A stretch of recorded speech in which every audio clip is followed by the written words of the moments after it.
ఈ నెల 25న జరగనున్న రథసప్తమి వేడుకలకు సంబంధించి సర్వం సిద్ధం చేసింది టీటీడీ. ముఖ్యంగా రథసప్తమి రోజు సుమారు 7 వాహనాలపై స్వామివారు దర్శనమివ్వనున్నారు.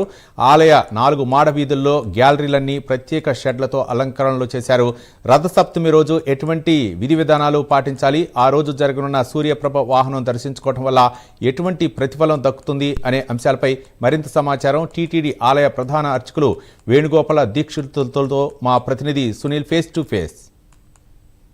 తోరణంతో విరాజిల్లుతున్న తిరుమల క్షేత్రంలో రోజు ఒక ఉత్సవమే అంటారు. అందులో ప్రధానంగా బ్రహ్మోత్సవాలు ప్రధానమైతే ఈ రథసప్తమి వేడుకలు కూడా అత్యద్భుతంగా జరుగుతాయి. దానికి సంబంధించి ఏదైతే ఈ రథసప్తమి రోజు స్వామివారి ఎన్నెన్ని వాహనాల్లో విహరిస్తారు, ముఖ్యంగా భక్తులకి దర్శనం ఏ విధంగా ఇస్తారు, ముఖ్యంగా భక్తులు ఈ రథసప్తమి వేళ స్వామివారి వాహన సేవలు దర్శించుకుంటే ఎటువంటి ప్రతిఫలం ఉంటుంది అనేది తెలపడానికి టీటీడీ ఆలయ ప్రధాన అర్చకులు శ్రీ వేణుగోపాల్ దీక్షితులు గారు ఉన్నారు. వారిని అడిగి తెలుసుకునే ప్రయత్నం చేద్దాం. స్వామి, ఈ రథసప్తమికి ప్రధానంగా అంటే ఏదైతే ఈ 25వ తేదీ రావడం, ముఖ్యంగా ఆదివారం రావడం, ఎటువంటి ప్రతిఫలం ఉండబోతుంది అంటే ముఖ్యంగా రథసప్తమి రోజు సూర్యప్రభ వాహనమే కాకుండా సుమారు 7 వాహనాలు ఉండబోతున్నాయి.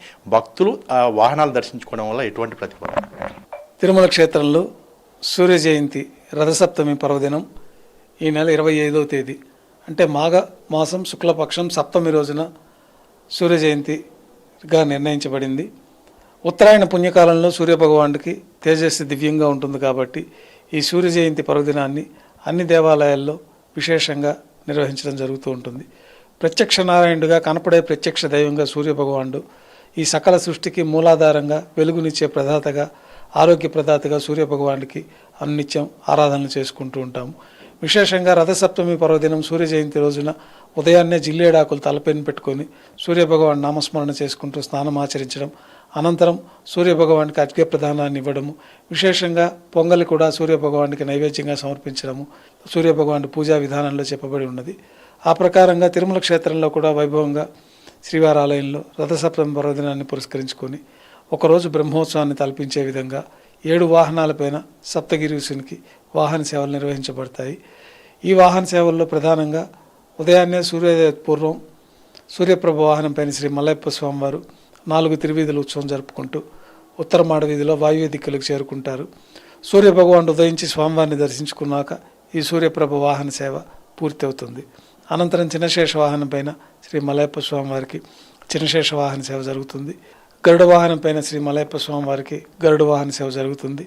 హనుమంత వాహనం పైన శ్రీ మలయప్ప స్వామివారికి హనుమంత వాహన సేవ వైభవంగా నిర్వహిస్తారు. చక్రస్నాన మహోత్సవంలో భాగంగా పల్లకీలో చక్రతాళ్వారు వరాహస్వామి ముఖ మండపానికి చేరుకొని పుష్కరిణిలో చక్రస్నానాన్ని కూడా వైభవంగా నిర్వహిస్తారు. 5వ వాహన సేవగా కల్పవృక్ష వాహనం పైన ఉభయ దేవేరులతో శ్రీ మలయప్ప స్వామివారికి కల్పవృక్ష వాహన సేవ కూడా వైభవంగా నిర్వహించబడుతుంది. 6వ వాహన సేవగా సర్వభూపాల వాహనం పైన శ్రీ మలయప్ప స్వామివారికి సర్వభూపాల వాహన సేవ అత్యంత వైభవంగా నిర్వహిస్తారు. చివరి వాహనంగా చంద్రప్రభ వాహనం పైన శ్రీ మలయప్ప స్వామివారికి చంద్రప్రభ వాహన సేవ కూడా నిర్వహిస్తారు. ఒక్కరోజు బ్రహ్మోత్సవాన్ని తలపించే విధంగా శ్రీ వెంకటేశ్వర స్వామివారికి 7 వాహనాలపైన అత్యంత వైభవంగా వాహన సేవలు నిర్వహించడం జరుగుతుంది.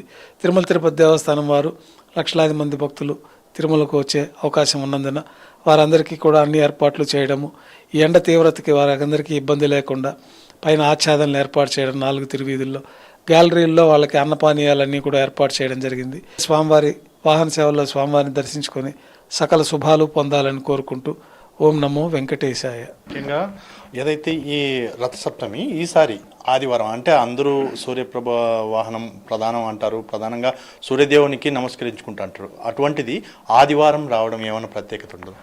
ఆదివారం కూడా యాదృచ్ఛికంగా ఇట్లా రావడం జరుగుతుంది. విశేషంగా సూర్యభగవానుడికి ఆదివారం ప్రత్యేకమైన రవివారంగా చెప్పబడుతుంది మన సంస్కృతంలో.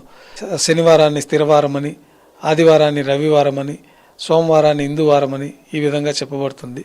ఆదివారం సూర్యభగవానికి ప్రీతికరమైన రోజు. ఆ రోజున ఈ రథసప్తమి పర్వదినం రావడం యాదృచ్ఛికంగా జరుగుతూ ఉంటుంది. ప్రధానంగా ఈ సూర్య ప్రభావ వాహనం కావచ్చు, ముఖ్యంగా రథసప్తమికి సంబంధించి భక్తులు అంటే దర్శించుకుంటే ఏ విధంగా వాళ్ళకి ప్రతిఫలం ఉండబోతుంది అంటే ముఖ్యంగా భక్తులు కొంతమందికి ఇది ఉంటుంది కాబట్టి వాళ్ళు ఏం చేయాలి అనేది ఉంటుంది. ముఖ్యంగా మనకి ఈ రథసప్తమి సూర్య జయంతి పర్వదినాన్ని పురస్కరించుకొని తిరుమల రాలేని వాళ్ళందరూ కూడా వాళ్ళ ఇళ్ళల్లో సూర్యభగవానికి ప్రత్యేకమైన ఆరాధనలు చేసుకుంటూ ఉంటారు. ఇంట్లో సూర్యభగవాని విగ్రహాలు ఉండవు కాబట్టి ప్రత్యేకంగా ప్రత్యక్ష నారాయణుడిగా సూర్యభగవాను అన్నితరం మనం దర్శనం చేసుకునే అవకాశం ఉంటుంది.